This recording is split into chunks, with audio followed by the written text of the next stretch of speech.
Nah, tumbuh. Mutangkut ini. Kasus penembakan 5 pekerja migran asal Indonesia oleh Otoritas Maritim Malaysia terus menjadi sorotan. Penembakan yang terjadi pada Jumat 24 Januari 2025 ini menyebabkan 1 pekerja migran asal Indonesia meninggal dunia. Sementara keempat lainnya masih dirawat di 2 rumah sakit berbeda di Malaysia.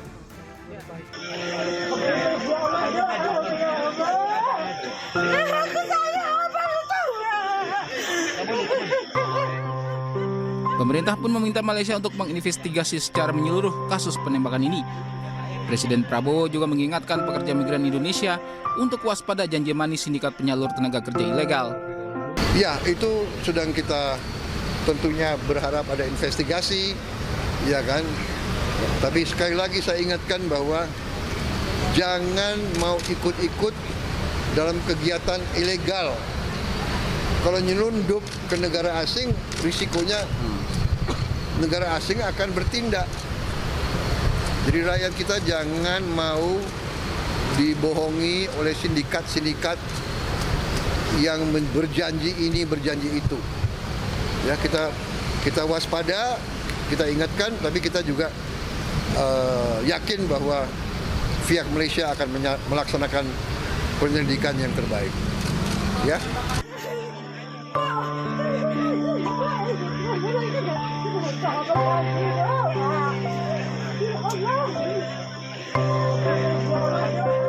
Kini jenazah korban tewas akibat penembakan Otoritas Maritim Malaysia telah dimakamkan. Keluarga masih tidak percaya korban meregang nyawa akibat timah panas saat mengadu nasib ke negara tetangga Malaysia. Jenazah korban penembakan diantarkan langsung oleh perwakilan Kemenlu. Mereka juga mengucapkan bela sungkawa dan akan terus mengawal pengungkapan kasus penembakan ini.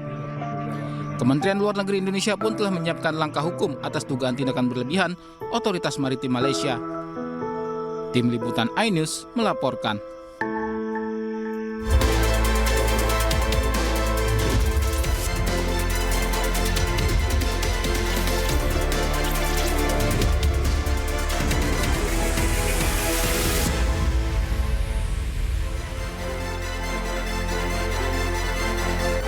Selamat siang pemirsa, Presiden Prabowo ini mendorong pemerintah Malaysia untuk investigasi kasus penembakan pekerja migran Indonesia.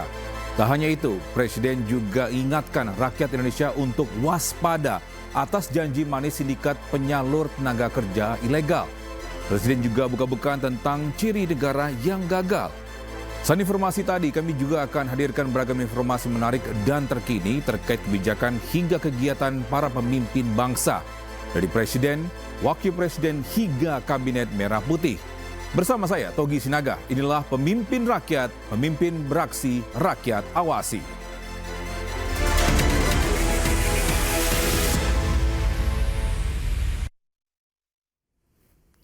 Bisa Presiden Prabowo buka-bukaan soal ciri negara gagal, salah satunya dari kondisi tentara dan polisinya. Presiden juga meminta TNI Polri untuk bertanggung jawab kepada rakyat Indonesia.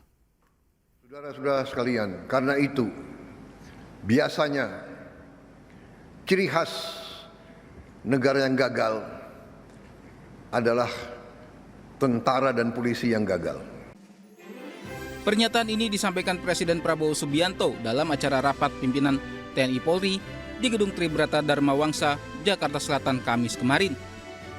Dalam acara ini, Presiden juga mengingatkan bahwa rakyat menuntut dedikasi tinggi dari setiap prajurit TNI dan Polri. Acara Rapim TNI Polri dihadiri 691 perwira tinggi dan perwira menengah TNI Polri. Rakyat yang menggaji saudara, rakyat yang melengkapi saudara dari ujung kaki sampai ujung kepala, rakyat yang memberi makan kepada tentara dan polisi, dan rakyat memberi kuasa kepada tentara dan polisi untuk memegang monopoli senjata. Kalau saudara berani memakai pangkat jenderal, artinya saudara harus yang pertama berani memberi nyawa saudara untuk kepentingan bangsa dan negara. Itu arti pangkat yang diberikan kepada saudara-saudara. Acara ini sekaligus sebagai momentum untuk memperkuat sinergisitas dan soliditas antara dua institusi. Tim Liputan iNews melaporkan.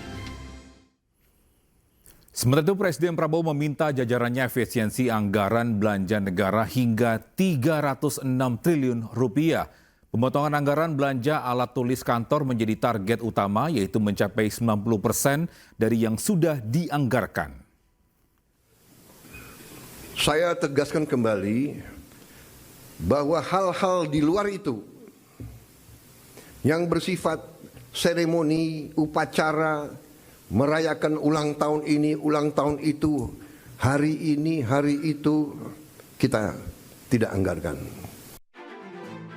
Penghematan anggaran diperlukan untuk membiayai program-program pemerintahan Prabowo Gibran, salah satunya untuk program makan bergizi gratis. Prabowo pun mengeluarkan instruksi Presiden nomor 1 tahun 2025. Perjalanan dinas dikurangi. Saya potong setengah. Dengan setengah kita bisa menghemat 20 triliun lebih. Kalau kita hitung 20 triliun, berapa puluh ribu sekolah, gedung sekolah bisa kita perbaiki. Dalam impres ini, Presiden targetkan menghemat anggaran sebesar 306,69 triliun rupiah. Rinciannya, efisiensi belanja kementerian atau lembaga sebesar 256,10 triliun rupiah. Sementara efisiensi belanja pemerintahan daerah bisa mencapai 50,59 triliun rupiah.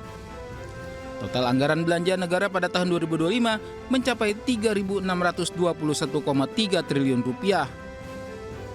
Pada 29 Januari 2025, Kementerian Keuangan pun mengeluarkan surat ke jajaran Kabinet Merah Putih untuk fasilitasi pemerintahan Presiden. Surat ini berisi efisiensi terhadap 16 pos belanja negara. Efisiensi paling tinggi dilakukan untuk belanja alat tulis kantor. Pemotongan mencapai 90%. Sebelumnya dalam APBN 2025, belanja alat tulis kantor mencapai 44,4 triliun rupiah. Efisiensi sebesar 75,9% untuk percetakan dan souvenir. Sewa gedung, kendaraan, dan peralatan juga dipotong sebesar 73,3%. Surat ini juga mengatur efisiensi sebesar 56,9% untuk kegiatan seremonial. Sementara untuk perjalanan dinas dipotong sebesar 53,9%. Tidak hanya itu, biaya kajian dan analisis juga dipotong sebesar 51,5%. Budget untuk rapat, seminar, dan sejenisnya juga dipotong sebesar 45%. Menteri dan pemimpin lembaga negara pun diminta untuk menyampaikan rencana efisiensi kepada DPR. Mereka juga diberikan waktu paling lambat 14 Februari 2025 untuk melaporkan hasil persetujuannya kepada Menteri Keuangan atau Direktur Jenderal Anggaran. Tim Liputan iNews melaporkan. Pemirsa, Wakil Presiden Gibran Rakabuming Raka berkunjung ke sejumlah tempat di Surabaya dan Sidoarjo selama masa libur Isra Miraj dan Imlek. Di antaranya menampung aspirasi warga di Kampung Malang dan meninjau fasilitas di SMA Negeri Olahraga Jawa Timur di Sidoarjo.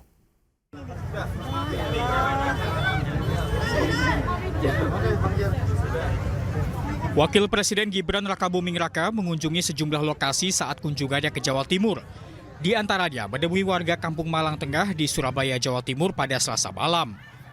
Gibran berkeliling menyusuri gang-gang permukiman warga sekaligus menyapa dan berbincang dengan masyarakat setempat. Pada kesempatan tersebut, Gibran juga membagikan paket buku dan alat tulis kepada anak-anak di Kampung Malang Tengah. Paket buku dan alat tulis diberikan untuk mendukung kegiatan belajar mengajar. Di beberapa titik, Gibran juga menyempatkan untuk bersuah foto bersama warga sebelum akhirnya melanjutkan perjalanan untuk mendengarkan aspirasi warga lainnya. Selain itu, Gibran juga mengunjungi Sekolah Menengah Atas Negeri Olahraga Jawa Timur di Kabupaten Sidoarjo pada Rabu pagi. Gibran meninjau sejumlah fasilitas yang ada di sekolah olahraga tersebut. Setelah kunjungan, sejumlah peralatan yang ada di sekolah akan diperbaiki atau diganti. Serta ada kepastian untuk segera membangun kolam renang yang selama ini belum dimiliki sekolah. Tim Liputan iNews melaporkan.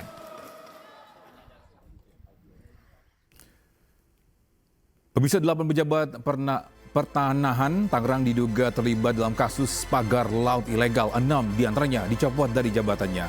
Siapa saja mereka? Selengkapnya usai jeda.